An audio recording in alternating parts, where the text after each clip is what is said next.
There's no feeling more intense than starting over. If you deleted your homework the day before it was due, as I have, or if you left your wallet at home and you have to go back after spending an hour in the commute. If you won some money at the casino and then put all your winnings on red but it came up black. If you got your best shirt dry cleaned before a wedding and then immediately dropped food on it. If you won an argument with a friend and then later discovered that they just returned to their original view. Starting over is harder than starting up. If you're not ready for that, like if you've already had a bad day, then what you're about to go through might be too much. Feel free to go away and come back. I'll be here. Alright, thanks for coming with me on this trip. I'll understand if you have to take a break at any point.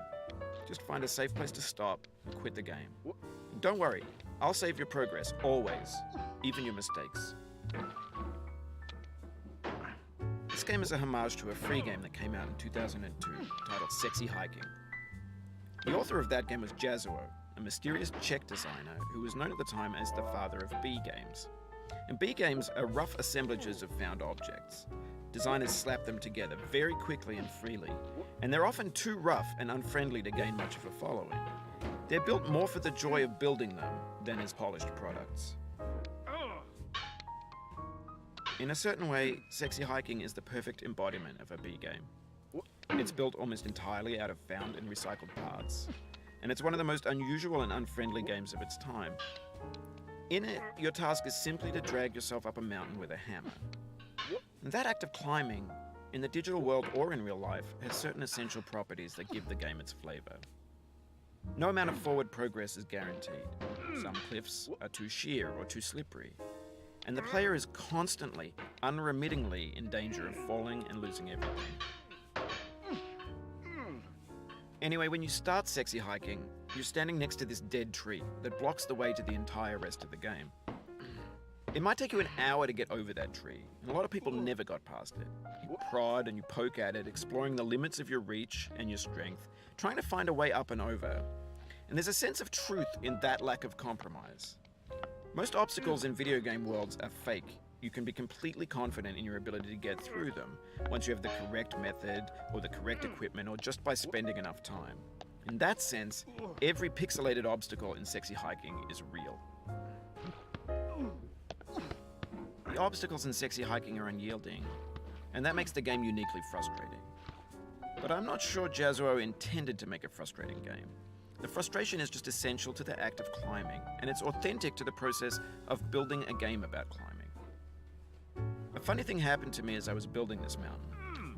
I'd have an idea for a new obstacle, and I'd build it, test it, and it would usually turn out to be unreasonably hard. But I couldn't bring myself to make it easier. It already felt like my inability to get past the new obstacle was my fault as a player rather than as a builder. Imaginary mountains build themselves from our efforts to climb them, and it's our repeated attempts to reach the summit that turns those mountains into something real. When you're building a video game world, you're building with ideas, and that can be like working with quickset cement. You mold your ideas into a certain shape that can be played with, and in the process of playing with them, they begin to harden and set until they're immutable, like rock. And at that point, you can't change the world. Not without breaking it into pieces and starting fresh with new ideas.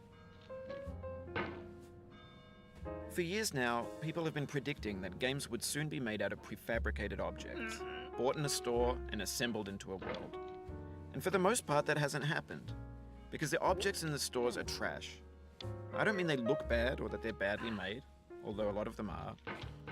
I mean they're trash in the way that food becomes trash as soon as you put it in the sink.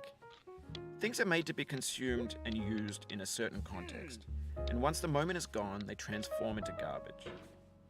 In the context of technology, those moments pass by in seconds.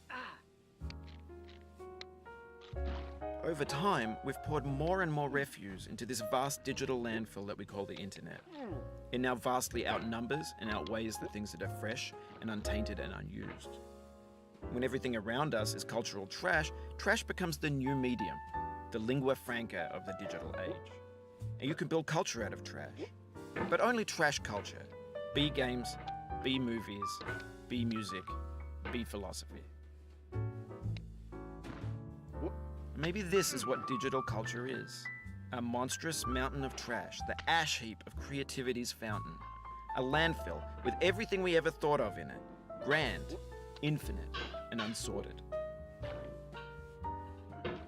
There's 3D models of breakfast, Gen X's fanfic novels, scan magazines, green screen Shia LaBeouf, banned snuff scenes on Live Leak.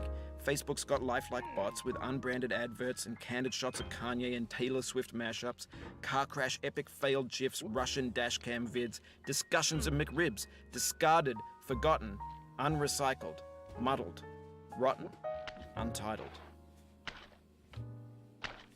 Everything's fresh for about 6 seconds, until some newer thing beckons and we hit refresh. And there's years of persevering disappearing into the pile, out of style, out of sight. In this context, it's tempting to make friendly content that's gentle, that lets you churn through it but not earn it. Why make something demanding if it just gets piled up in the landfill, filed in with the bland things? When games were new, they wanted a lot from you. Daunting you, taunting you, resetting and delaying you. Players played stoically. Now everyone's turned off by that. They want to burn through it quickly. A quick fix for the fickle, some tricks for the clicks of the feckless. But that's not you, you're an acrobat. You could swallow a baseball bat. Now I know, most likely you're watching this on YouTube or Twitch, while some dude with 10 million views does it for you, like a baby bird being fed chewed up food. That's culture too. But on the off chance that you're playing this, what I'm saying is, trash is disposable, but maybe it doesn't have to be approachable. What's the feeling like? Are you stressed? I guess you don't hate it if you got this far, feeling frustrated. It's underrated. An orange is sweet, juicy fruit locked inside a bitter peel. That's not how I feel about a challenge. I only want the bitterness. It's coffee. It's grapefruit. It's licorice. It feels like we're closer now. Composer and climber, designer and user. You could have refused, but you didn't. There was something in you that was hidden, that chose to continue. It means a lot to me that you've come this far, endured this much. Every wisecrack, every insensitivity, every setback you've forgiven me is a kingly gift that you've given me. We have the same taste, you and I.